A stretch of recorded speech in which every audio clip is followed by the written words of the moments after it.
Okay, let's unpack this. Imagine the rush.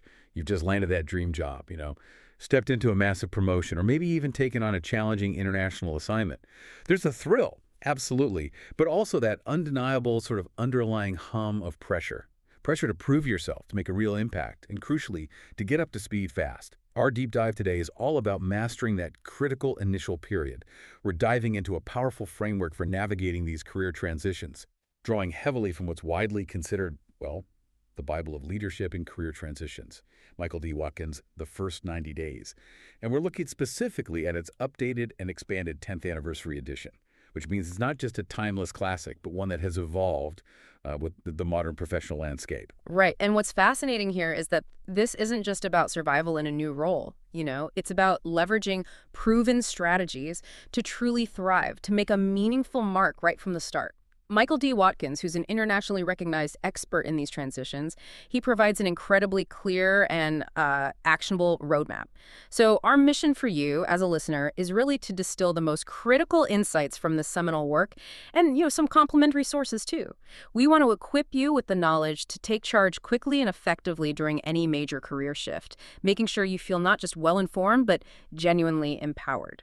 Okay, here's where it gets really interesting for me. When I first heard Watkins introduce the break-even point in this context, my mind immediately went to financial statements and revenue matching costs. But in the world of career transitions, it's clearly something far more personal and impactful. What exactly is this break-even point, and why is shortening the time to reach it so vital for us and for our organizations? That's a great observation, actually, because while the term is borrowed from finance, its application here is deeply human and organizational. The break-even point in a transition signifies that critical juncture when your organization genuinely needs you as much as you need the job. It's when your contribution starts to consistently outweigh the investment made in your hiring, your onboarding, that initial learning curve. Think about it. A new hire consumes resources, right? Time from colleagues, training, salary, before you're fully productive. Watkins' framework is really designed to dramatically shorten that period, accelerating the moment you become a net contributor, and frankly, indispensable. This isn't just about a personal feeling of accomplishment, it's about tangible organizational impact.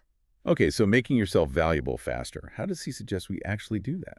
Well, to put a finer point on it, Watkins outlines specific, deliberate actions.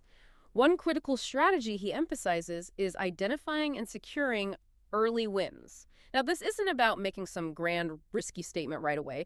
It's more about pinpointing immediate opportunities to add visible value, maybe solve a persistent problem or complete a stalled project. These early wins build credibility, they boost team morale, and signal to stakeholders that you're not just learning the ropes, you're actively contributing. Another key move is focused stakeholder mapping, really actively identifying who the key players are, understanding their priorities, their influence, and then building strategic alliances from day one. These aren't just polite introductions, they're tactical steps to understand the political landscape and ensure your early efforts are directed where they'll have the most impact. By taking these deliberate actions, you move from consuming resources to producing value at an accelerated pace. So this isn't some abstract theory then. It's about concrete, tactical steps you can take right from day one.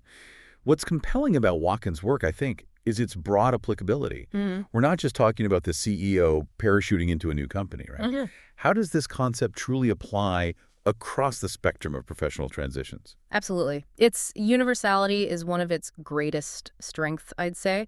Whether you're a first-time manager learning to lead a small team, or you're navigating the complexities of onboarding into a brand new company where you're unfamiliar with the culture, the systems, or perhaps you've been promoted internally within your current organization, and now you need to adjust to new responsibilities, maybe a different peer group leading former colleagues. That could be tricky. Or even, as you mentioned, embarking on an international assignment where cultural nuances add layers of complexity to everything. The first 90 days serves as an incredibly robust roadmap for all of those.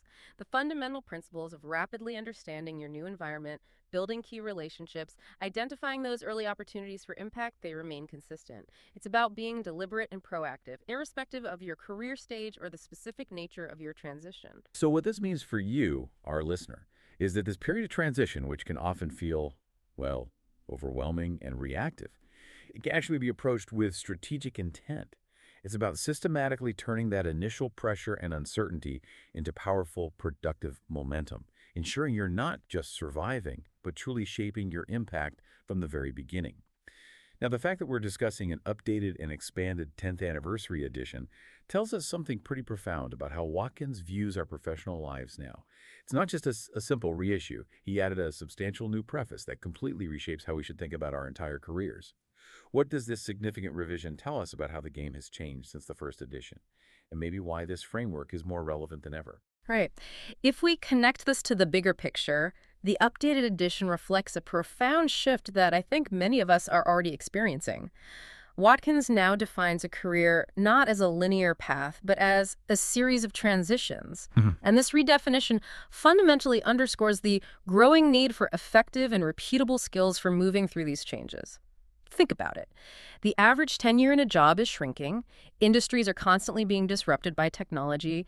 The gig economy is changing traditional career structures. It's no longer about mastering one big transition and then, cruising for years. Yeah. It's about building the agility, the resilience, and the strategic foresight to navigate constant evolution. This updated perspective really elevates transition mastery from a one-off event to an essential, ongoing professional competency. And it's not just theoretical, right? You mentioned updates. Exactly. This isn't just a conceptual update either. The new edition includes updated statistics and new tools, which are specifically designed to make the book more reader-friendly and useful than ever. For instance, it introduces refined diagnostic tools. These help you quickly assess the specific challenges and opportunities of your new role. Is it a turnaround situation? A startup? A realignment? These aren't just theoretical models, they're practical aids for rapid situational analysis and action planning, reflecting the fast-paced nature of today's business environment. The goal is really to make the strategies as practical and accessible as possible, equipping you for the diverse challenges you'll undoubtedly face. So for you listening, this emphasizes that mastering transitions isn't a singular event or like a phase you just pass through. It's an essential, ongoing skill set in today's dynamic professional world. It's about cultivating a kind of transition muscle memory, maybe, that allows for continuous learning and adaptation, making it a critical aspect of not just career longevity, but sustained success and impact. And while the first 90 days provides our foundational text, Michael D. Watkins has also published other works that offer valuable complementary insights.